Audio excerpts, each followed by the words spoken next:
أعوذ بالله من الشيطان الرجيم. بسم الله الرحمن الرحيم.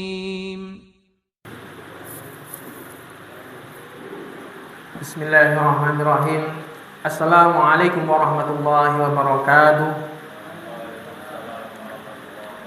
Alhamdulillah ala fadlihi wa ihsanih, wa ashkuruhu ala tawfiqi wa amtinani, wa ashhadu an la ilaha illallah wahdahu la syarika lahu ta'ziman li sya'nih, wa ashhadu anna Muhammadan abduhu wa rasuluhu da'i ila ridwani. Allahumma shalli wa sallim ala nabiyyina wa habibina wa maulana wa sayyidina Muhammadin sallallahu alaihi wasallam wa ala alihi wa ashabihi wa man tabi'ahum bi ihsanin ila yaumiddin. Wa qala Allah ta'ala fi kitabihil karim, ya ayyuhalladzina amanu taqullaha haqqa tuqatih wa la tamutunna illa wa antum muslimun. Wa asdaqal hadithi kitabullah wa khairal hadi Muhammadin sallallahu alaihi wasallam wa syarrul umuri muhdatsatuha wa kullu muhdatsatin bid'ah wa kullu bid'atin dhalalah wa kullu dhalalatin finnar. Ma'asyiral muslimin rahimani wa rahimakumullah. Alhamdulillah, malam hari ini kita kembali dipertemukan oleh Allah di dalam majelis yang mulia ini, majelis yang di dalamnya kita bisa menuntut ilmu, memperdalam ilmu agama kita yang tujuannya untuk mendekatkan diri kepada Allah. Kita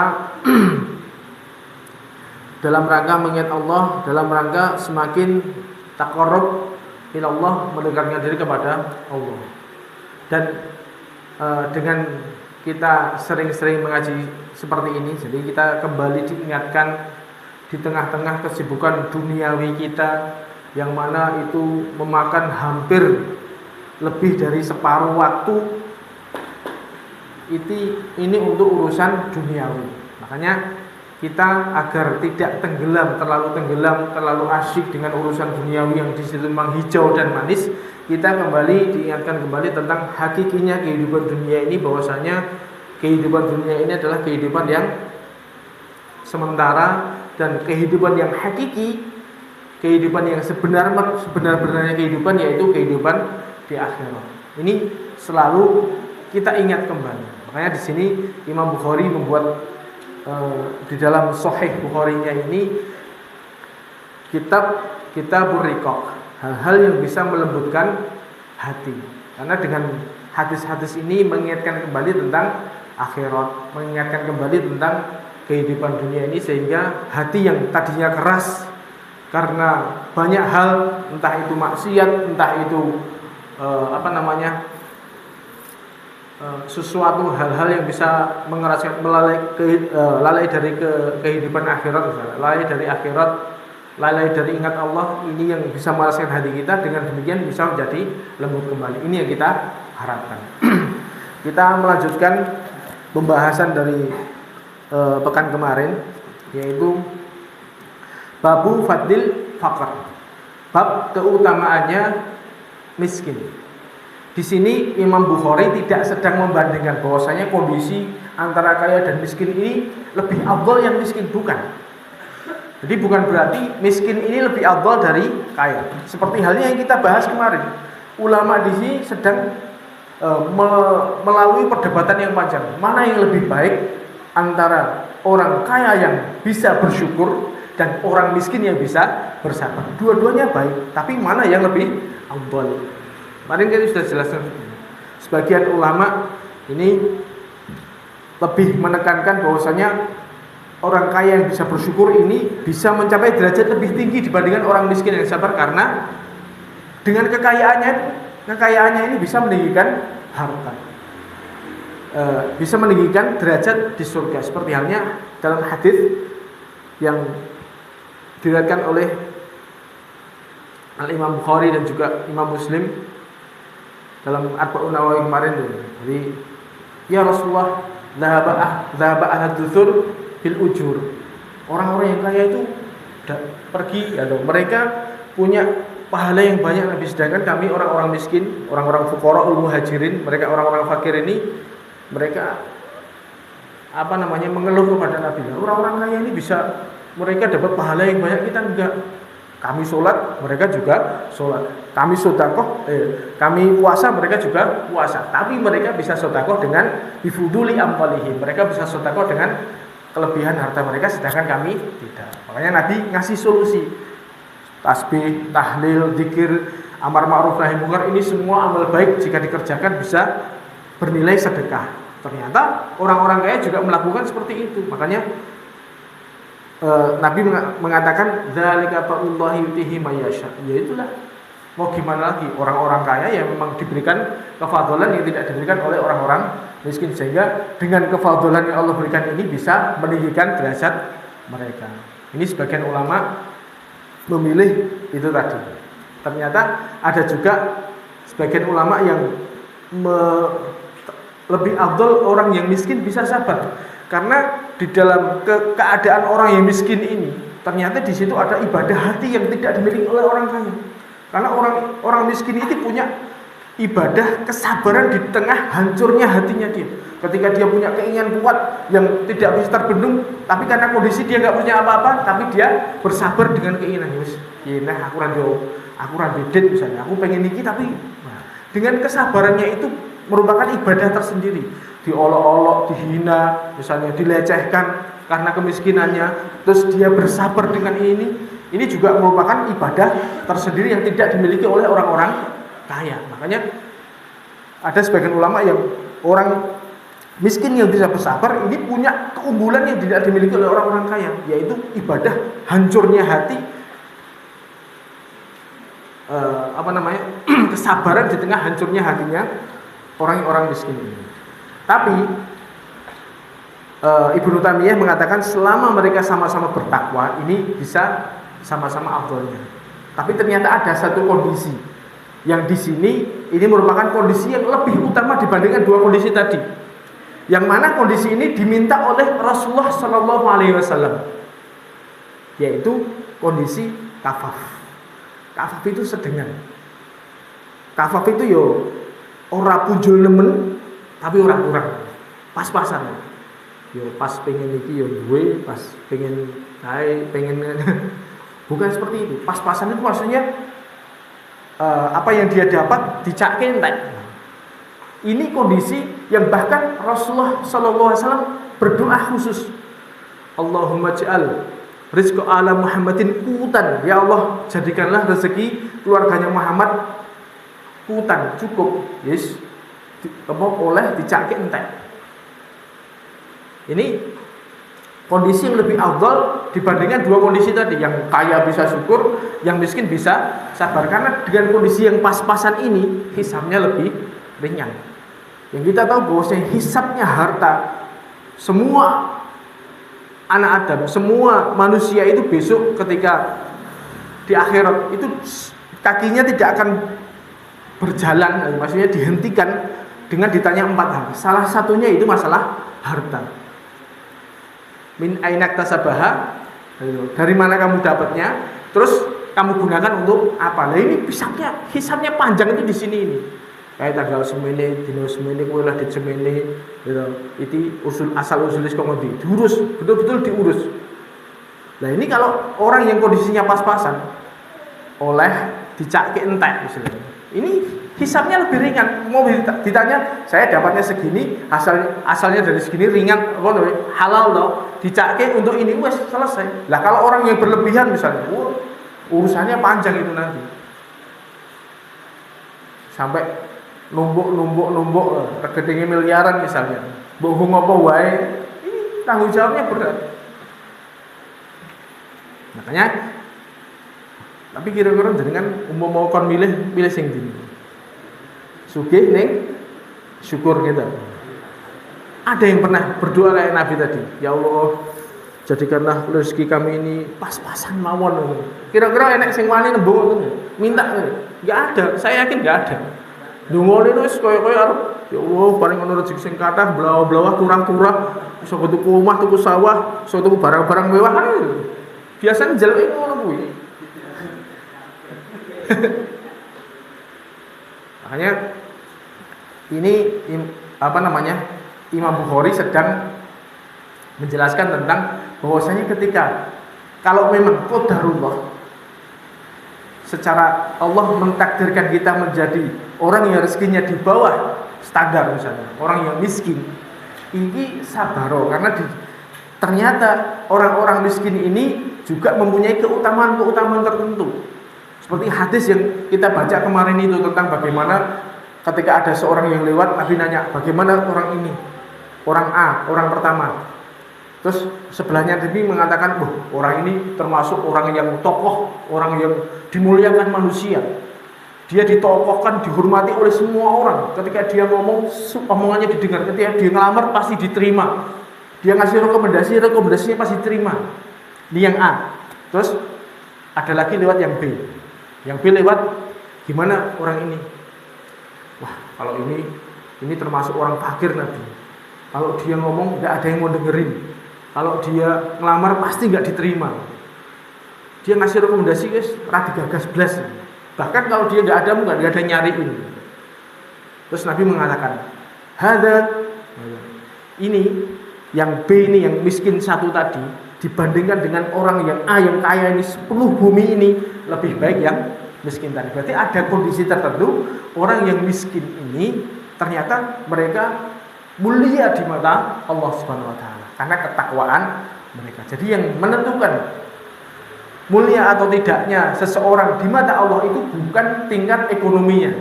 Dan ini yang biasanya dijadikan tolak ukur manusia ketika dia menghormati seseorang. Kenapa? Mobilnya pirang-pirang, omahe gede, magrong-magrong.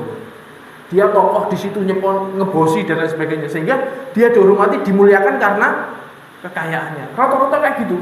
Itu tolak ukur manusia. Tapi Allah enggak seperti itu. Inna akramakum indallahi atqakum. Yang paling mulia di sisi Allah yaitu yang paling bertakwa di sisi Allah. Jadi dia paling bertakwa. Makanya kita berusaha menjadikan diri kita bertakwa agar semua kondisi yang kita temui ini bisa menjadikan kita mulia di mata Allah. Jadi meskipun kita kondisi qadarullah, seandainya ditakdirkan oleh Allah rezekinya ya kurang misalnya, jadi orang miskin, ya ternyata dia dengan kemiskinannya itu bisa mulia di hadapan Allah. Dia tetap sabar, husnudzon, selalu berbaik sangka kepada Allah, dan di situ banyak ibadah-ibadah hati yang dia lakukan yang tidak bisa dilakukan oleh orang-orang yang kaya. Ini termasuk kondisi yang luar biasa. Tapi meskipun begitu ya ada wong-wong orang ditakdirkan miskin ternyata hatinya sempit, rupek, terus dia rakus terhadap dirinya, ya enak itu. Koyok-koyok ketika dia banyak dilecehkan, banyak dihinakan, terus dia punya cita-cita, wah wong nek sugih, arep nyombongi wong sing sugih. Koyo ngono kuwi nek sugih tenan yo. Kira-kira orang mungkin jadi orang yang bertakwa. Makanya kita berusaha, seandainya kita dijadikan, Umar bin Khattab mengatakan, saya nggak peduli, kaya dan miskin adalah dua tunggangan yang dengannya bisa mengantarkan saya kepada Allah. Saya nggak peduli di mana kedua keadaan ini. Jadi kaya pun bisa menjadikan dekat pada Allah, miskin juga bisa menjadikan dekat kepada Allah. Ini adalah dua kondisi yang seandainya kita dihadapkan salah satu dari keduanya, kita bisa menjadikan hal itu menjadi wasilah mendekatkan diri kepada Allah. Ini hadis yang pertama kemarin berarti menunjukkan bahwasanya tidak semua orang miskin itu hina di mata Allah. Ada orang-orang miskin yang justru mulia di hadapan Allah. Kemudian hadis selanjutnya Imam Bukhari mengatakan hadatsana Humaydi, hadatsana Sufyan, hadatsana A'mash, qala sami'tu Abu Wa'il qala udna Khabbaban. Kami pernah menjenguk Khabbab ibnu Ard. Khabbab ibnu Ard itu adalah senior yang beliau masuk Islam di awal-awal Islam. Orang-orang yang mengalami bagaimana Islam itu sempat hina, Islam itu dikucilkan, dipersekusi, dilecehkan, sampai beliau diberikan umur yang panjang sampai Islam menjadi jaya. Jadi pernah mengalami dua keadaan, bagaimana awal Islam yang seperti itu dan bagaimana Islam yang ketika Islam sudah menyebar kemana-mana. Faqala, Khubab berkata, hajarna ma'an Nabi sallallahu alaihi wasallam nuridu wajah Allah. Fa waqa ajruna 'ala Allah. Di kami saat itu ketika orang-orang awal-awal Islam ini berhijrah dari Mekah ke Madinah, kondisi orang-orang hijrah saat itu memang berat, saudara. Jadi hijrah itu mengharuskan seseorang meninggalkan kekayaannya yang ada di Mekah. Dia datang ke Madinah nggak bawa apa-apa, cuma bekal secukupnya kok. Jadi hijrah meninggalkan seluruh hartanya untuk menyelamatkan agamanya menuju Madinah. Dan ini kondisi ketika betul-betul Islam itu di Mekah sangat berbahaya. Sampai ada sayembara siapa yang bisa membunuh Muhammad dapat unta sekian-sekian. Berarti kan ada sayembara.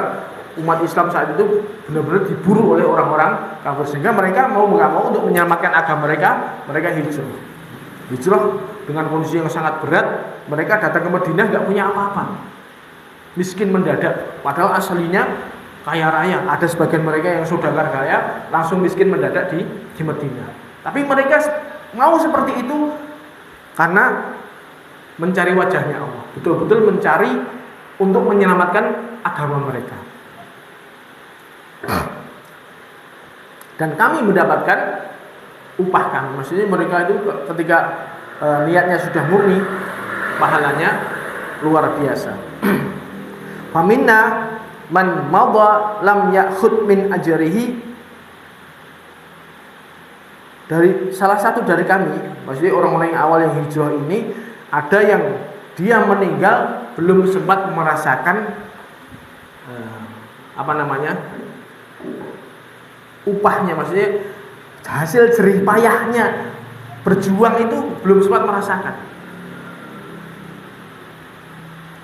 Minhum Mus'ab bin Umar. Salah satu dari mereka itu Mus'ab bin Umar. Mus'ab bin Umar ini adalah salah satu sahabat yang beliau aslinya sebelum masuk Islam itu sangat kaya, pakaiannya impor dari luar. Karena orang tuanya kaya, dia pemuda yang kaya layak, termasuk wangi dan pakaiannya selalu diimpor dari luar, yang membuat kagum orang-orang sekitarnya. Begitu masuk Islam, orang tuanya langsung memboikot, gak tak reken anak misalnya. Jadi diboikot betul sama orang tuanya, miskin mendadak di Mekah. Langsung yang pakaian asalnya bagus ini jenenge ora tau diramut, dirumat ya. Suwe-suwe dulu tambal-tambalan. Sampai Nabi ngelihat Mus'ab itu sampai menangis. Ini Mus'ab diutus ke Madinah, dakwah di sana, membuka Madinah. Nah, ketika para sahabat Nabi dan para sahabatnya hijrah di sana, terjadilah perang Uhud. Mus'ab meninggal saat itu. Jadi belum sempat merasakan hasil perjuangannya untuk memperjuangkan Islam. Dan ini menurut Khubab termasuk berarti pahalanya Mus'ab ini utuh. Seandainya ya. Jadi Khubab bin Aqd ini meyakini bahwasanya orang yang dia berjuang di jalan Allah ini dapat jatah pahala. Misalnya 100 derajat, 100% misalnya. Ternyata dia belum sempat merasakan hasil perjuangannya. Dia mati, Islam masih belum menang. Perang Uhud kan saat itu umat Islam kalah. Gitu. Mus'ab belum pernah merasakan nikmatnya dibukakan kekayaan. Pintu Islam belum jaya. Jadi menurut keyakinan Khubab, ini Mus'ab ini pahalanya utuh 100% digodai. Dan banyak sahabat yang seperti itu meyakini bahwasanya semakin dia orang-orang yang miskin ini, berarti kan hubungannya dengan bab. Kalau dia semakin miskin, merasakan kondisi kemiskinan, dia belum dibukakan pintu-pintu kelezatan di dunia ini, dia merasakan pahalanya. Kalau dia memang orang yang bertakwa, dia merasakan pahalanya utuh.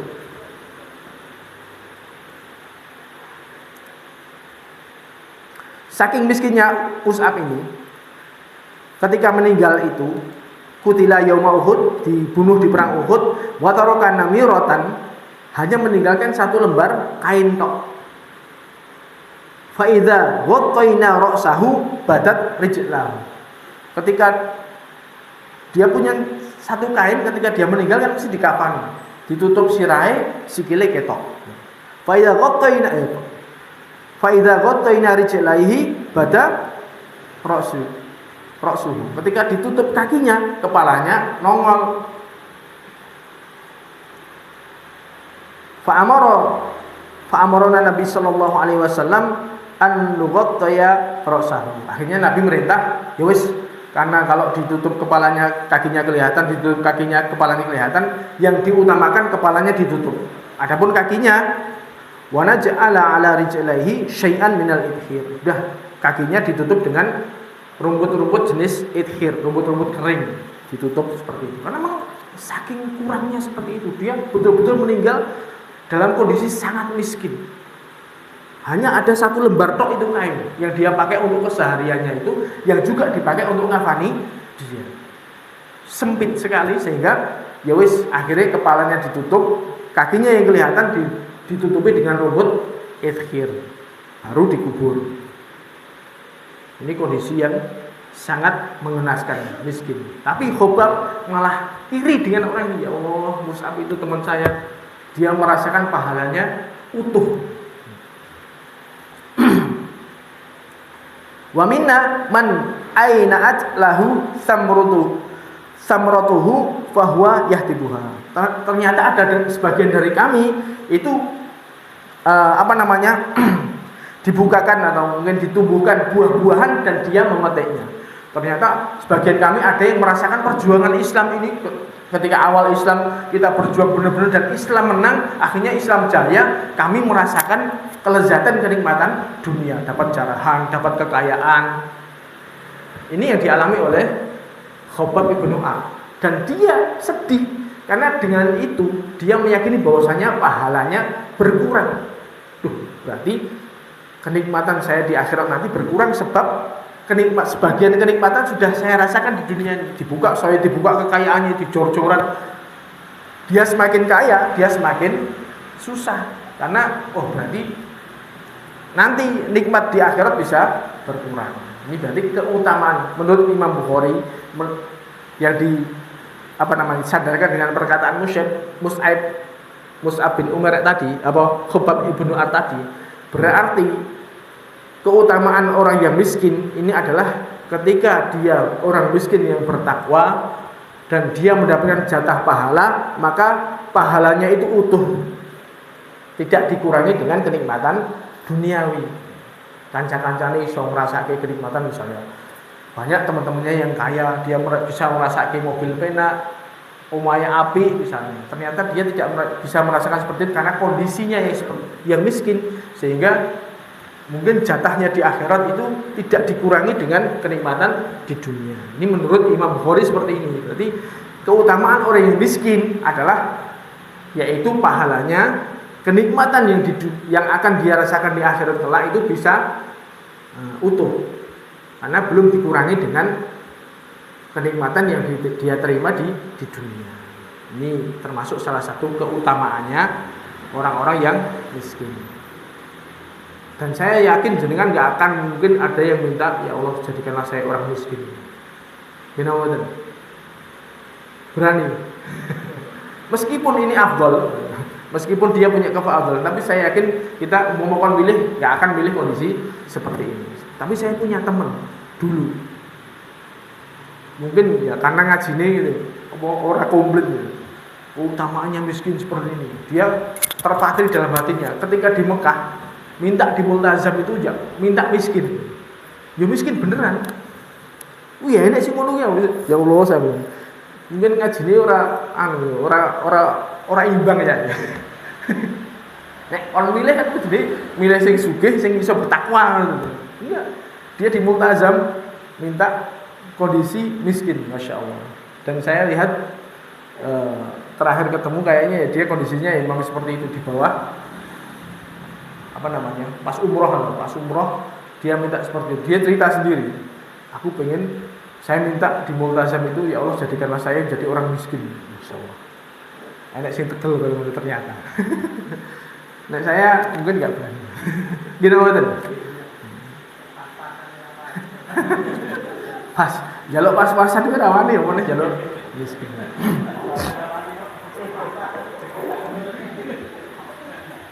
Tapi itu tadi, ini adalah penghiburan bagi orang-orang yang memang di dunianya diberikan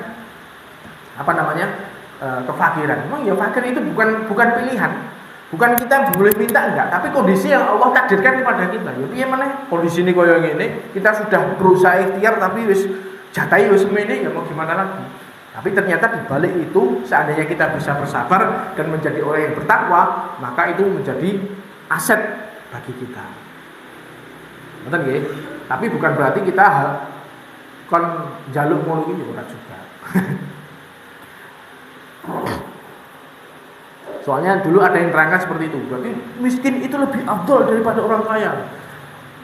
Gurune terangin makanya dia terpatri, Bu. Berarti kondisi ini dia pengen jadi orang miskin biar menjadi orang yang mulia, pengennya kayak gitu. Masya Allah. Ya. Kemudian hadis selanjutnya, hadatsana Abdul Walid, hadatsana Salam ibnu Zarir, hadatsana Abu Raja an Imran ibnu Husain radhiyallahu anhuma an Nabi sallallahu alaihi wasallam qala, Nabi bersabda, ittala'tu fil jannah fara'aitu aktsaru ahliha al-fuqara. Jadi Rasulullah sallallahu alaihi wasallam pernah oleh malaikat Jibril diajak melihat kondisi surga dan neraka. Ketika itu Nabi diajak melihat kondisi surga. Ittala'tu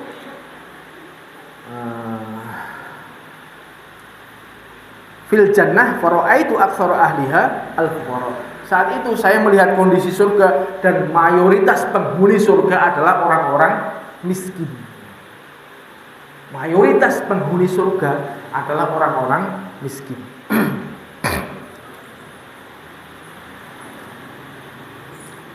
Wa tala'tu finnar fara'aitu aktsara ahliha an-nisa.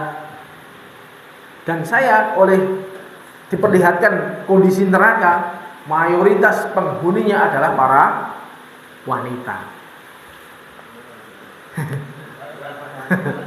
Bukan.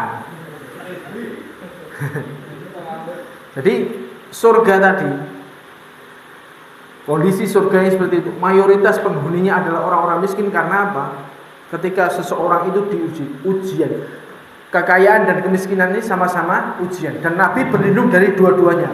Allahumma inni a'udzubika min fitnatil ghina wa fitnatil faqr. Ya Allah, saya berlindung kepadamu dari fitnahnya kekayaan dan fitnahnya kemiskinan.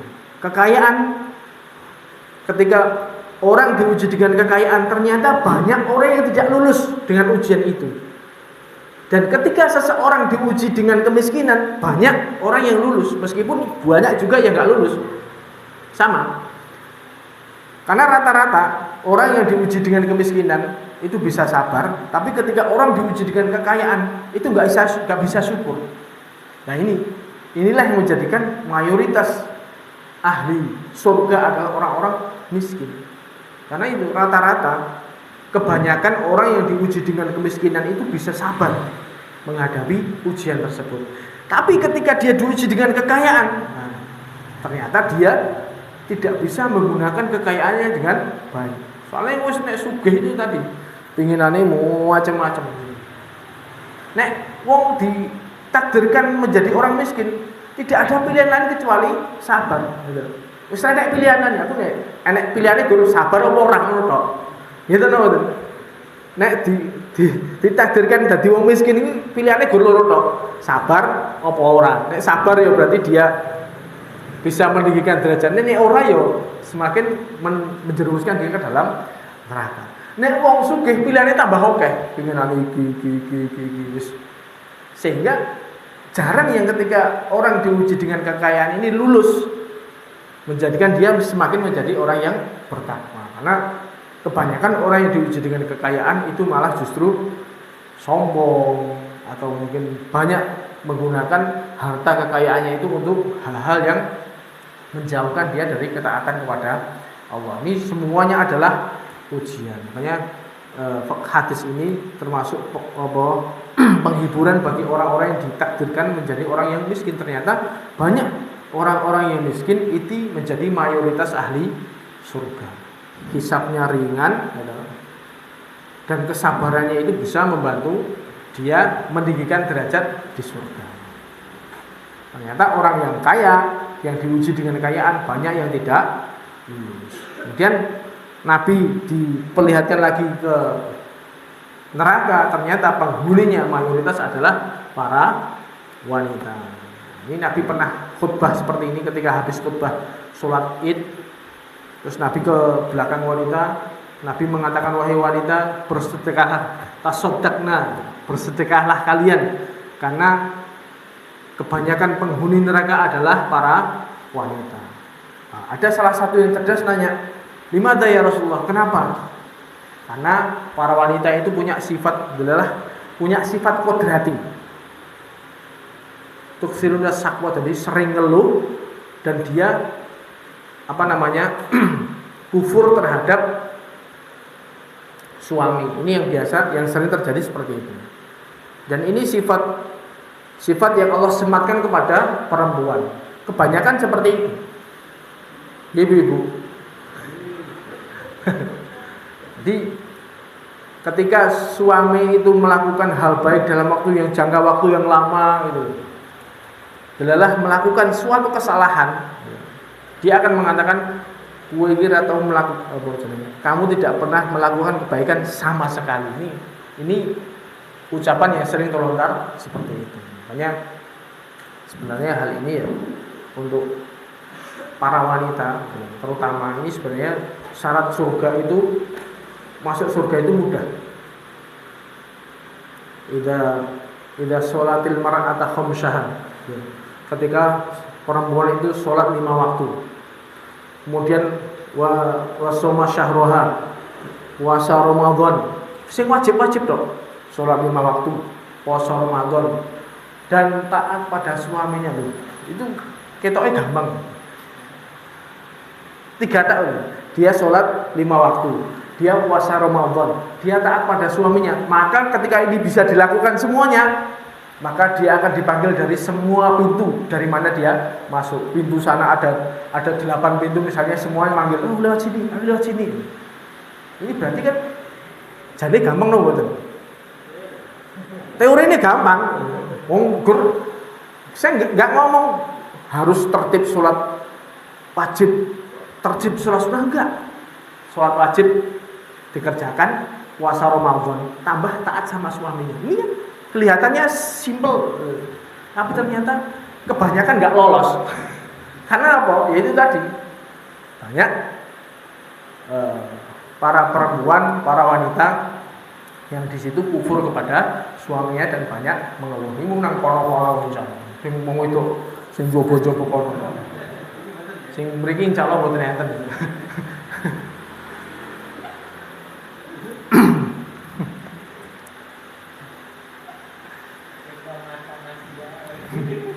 Jadi intinya bahwasanya kondisi kemiskinan ini adalah bisa termasuk kondisi yang memudahkan seseorang untuk masuk surga. Karena yaitu tadi, dengan kondisi yang seadanya itu, ketika dia bersabar dengan kondisinya itu sampai mati, tanpa dia melakukan dia melakukan kewajiban-kewajibannya, yang penting sholatnya tertib, puasanya tertib, dijaga sholatnya, dijaga puasanya yang wajib-wajib itu, dan dia bersabar dengan kondisinya itu sampai mati, maka semakin mudah. Hisabnya pasti ringan loh. Wong duit rapat kayak gablek kok ya, sing dihisab apa nih? Itu pasti akan semakin kondisi yang memudahkan orang masuk surga, yaitu kondisi miskin. Nah ini suatu hal, kalau memang kita ditakdirkan dengan kondisi seperti ini, ya sudah, jadikanlah kondisi ini menjadi kendaraan kita untuk masuk surga. Jangan kita jadikan itu hal untuk mencela Allah. Itu yang kebanyakan ada orang-orang yang miskin yang tidak lolos seperti itu. Dengan kondisinya itu dia banyak mengeluh, curhat kepada manusia, mengeluhkan Allah kepada manusia. Aku jan wis ngene berusaha ngene wis jan iki. Lha wis nasibku gablek tenan. Dia seakan-akan dia mencela pada orang zat yang memberi rezeki. Ini enggak boleh seperti ini. Kondisi yang tidak diperbolehkan. Dia sabar dengan kondisinya sampai mati. Maka itu adalah kendaraan yang memudahkan dia masuk surga. Tapi ngono iki ora gampang. Ini apa tadi? Soalnya sih tonton tambone kadang-kadang. Kiwa tengene. Orang-orang di atasnya ini ujian tersendiri. Makanya ujian kemiskinannya di ujian yang berat, ujian kekayaannya ujian yang berat, tapi semuanya jika disikapi dengan benar maka dua-duanya bisa menjadikan kendaraan kita menuju surga. Dan hadis berikutnya Imam Bukhari mengatakan hadatsana Abu Ma'mar hadatsana Abdul Warith hadatsana Sa'id bin Abi Urwah an Qatadah an Anas radhiyallahu anhu qala dari sahabat Anas bin Malik radhiyallahu anhu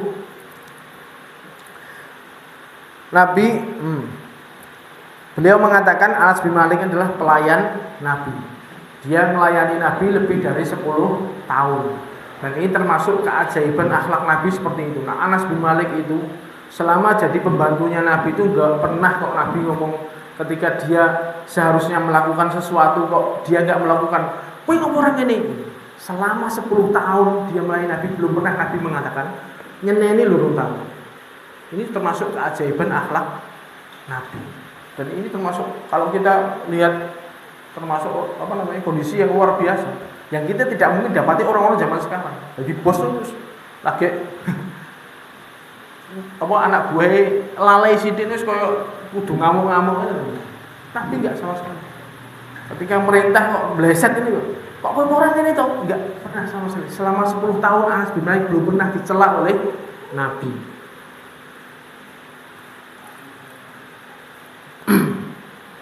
Dan Anas bin Malik bercerita dan dia betul-betul tahu kondisi kehidupan Rasulullah SAW.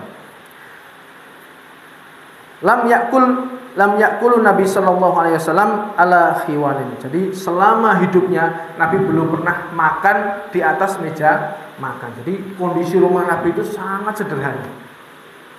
3x4 disekat.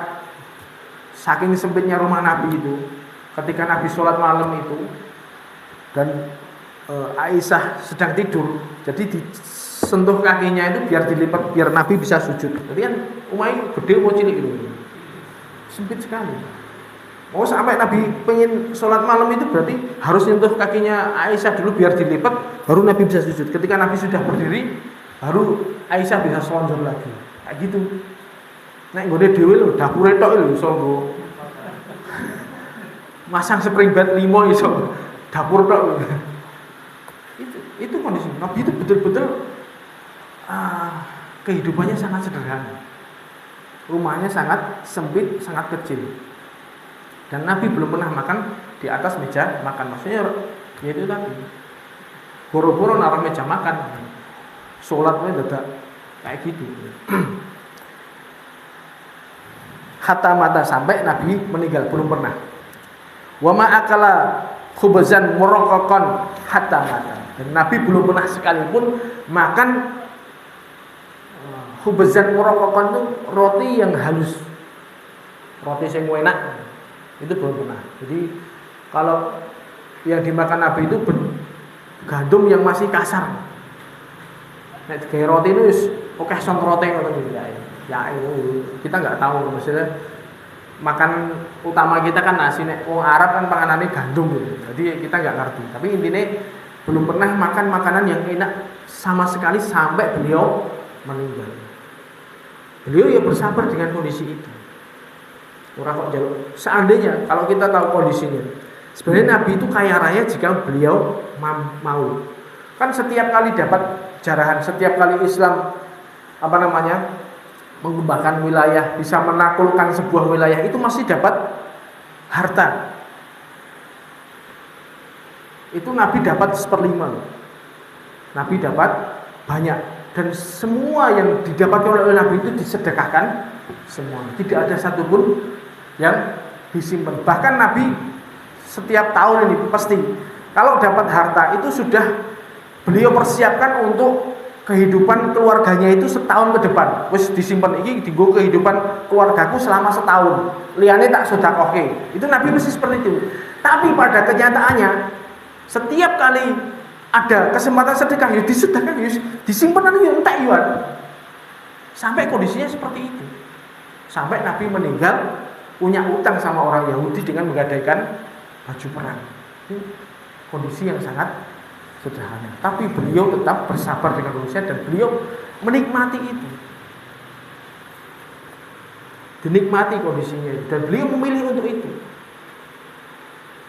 Ketika ada sahabatnya kasihan melihat Nabi lebahan di lantai terus enek galer tikar di apa namanya? Di sekitar sini ada galer tikar gitu kan. Terus mau Mbok Nabi ini kasur apa tikernya yang jelek ini tak ganti sama yang lebih empuk. Nabi enggak mau. Apa urusanku dengan dunia? Saya dengan dunia ini hanya sekedar orang yang mampir ngombe. Kira-kira jenengan bisa kayak gitu. Ini termasuk keajaiban yang kita contoh langsung dengan orang yang paling bertakwa di dunia, orang yang paling mulia di muka bumi ini adalah orang yang kehidupannya sangat sederhana. Yang kalau kita bandingkan dengan kehidupan saat ini, kita ini sangat jauh sekali. Makanya kita harus banyak bersyukur. Soalnya kondisi ini, kondisi yang kita dapatkan, nikmat-nikmat yang Allah berikan kepada kita sebenarnya jauh lebih baik daripada yang diberikan kepada Nabi dan para sahabatnya. Makanya kita harus banyak bersyukur. Kudune tapi gandeng yo, yaitu tadi medsos yang diperlihatkan kehidupan si fulan yang wes omahe 20 miliar muri nek kolam renangnya kolam mobil 20 misalnya ditontonkan di YouTube tayangan 2 jam ditonton misalnya. Ya tayangannya kayak gini sehingga melihat kenikmatan yang Allah berikan pada kita tuh alah kok koyo ngene.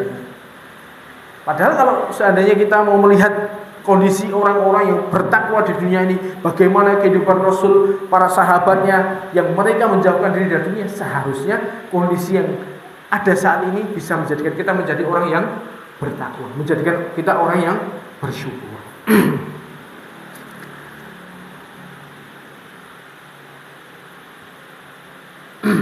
Dan satu lagi ya, Imam Bukhari hadis terakhir dari bab keutamaannya miskin tadi, yaitu hadatsana Imam Bukhari mengatakan hadatsana Abdullah bin Abi Syaibah, hadatsana Abu Usamah, hadatsana Hisham an abihi an Aisyah radhiyallahu anha, dari Ummul Mukminin Aisyah radhiyallahu anha, istrinya Nabi.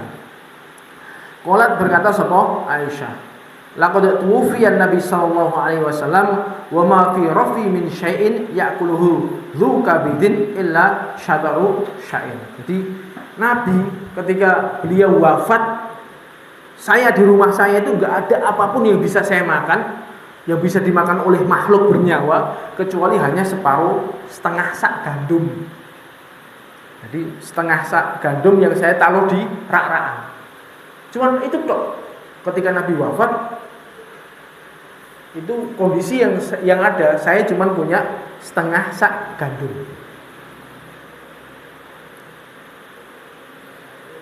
Firofin li fa'akaltu minhu hatta tola alaya. Jadi Aisyah ya itu tadi, Nabi meninggal sampai beberapa saat, sampai waktu yang lama itu cuma setengah sak gandum ini loh. Itu yus dipangan bedino kok. Ini yang dimakan setiap hari terus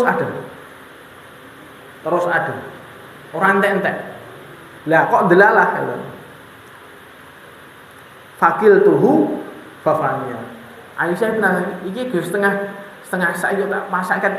Mungkin 2 sasi 3 sasi orang entek iki. Jadi isi piro to? Penasaran to? Ditimbang sama Aisyah. Ditaker. Akhirnya ditaker sama Aisyah. Bar ditaker wis entek. Bar ditaker gue mangan terang dino wis Jadi termasuk salah satu mukjizat Nabi, termasuk yang ada di rumahnya itu selama ada termasuk barokahnya itu ya makanan nggak habis-habis. Itu tadi istrinya di rumahnya istrinya ini ada setengah sak gandum, itu dipangan pirang-pirang sasi ora entek-entek. Tapi karena penasaran dadak ditimbang, ditakar barang lho. Begitu ditakar, wis rong dina entek. Ini menunjukkan bahwasanya ya salah ini faedahnya termasuk mukjizatnya Nabi. Makannya yang sedikit bisa menjadi banyak. Terus kondisi rumah tangga Nabi Shallallahu Alaihi Wasallam itu sangat sederhana. Bahkan Aisyah ini juga orang yang beliau termasuk orang yang ahli sedekah. Beliau ketika punya apapun terkenal wanita yang sangat dermawan. Segitu ya kondisinya ngoten iki.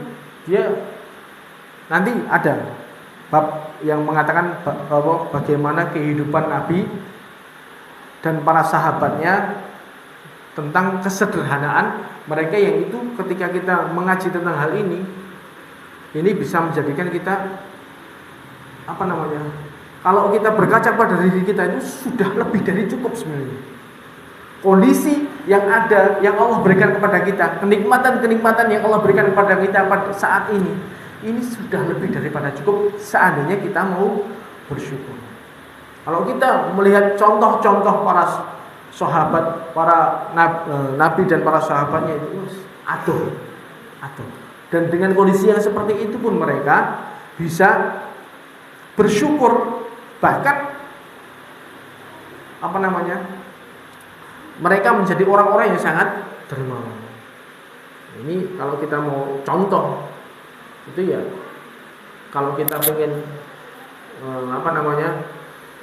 melembutkan hati kita ya, kita sering dengar kisah-kisah tentang kehidupan mereka. Karena kalau kita ya itu tadi, kalau kita barometernya itu adalah orang-orang kaya misalnya, yang ada di YouTube itu misalnya kehidupan si fulan miliarder itu ya, mungkin nikmat yang Allah berikan pada kita itu terlihat kecil. Tapi ketika kita melihat kondisi orang sekitar kita yang ada di bawah kita, bagaimana kondisi orang-orang bertakwa zaman dulu, para ulama zaman dulu, bagaimana mereka menganggap kecil masalah dunia, ini kita seharusnya bisa menjadikan kondisi yang ada saat ini bisa menjadikan kita semakin bertakwa kepada Allah. Kudune ngoten. Ya mudah-mudahan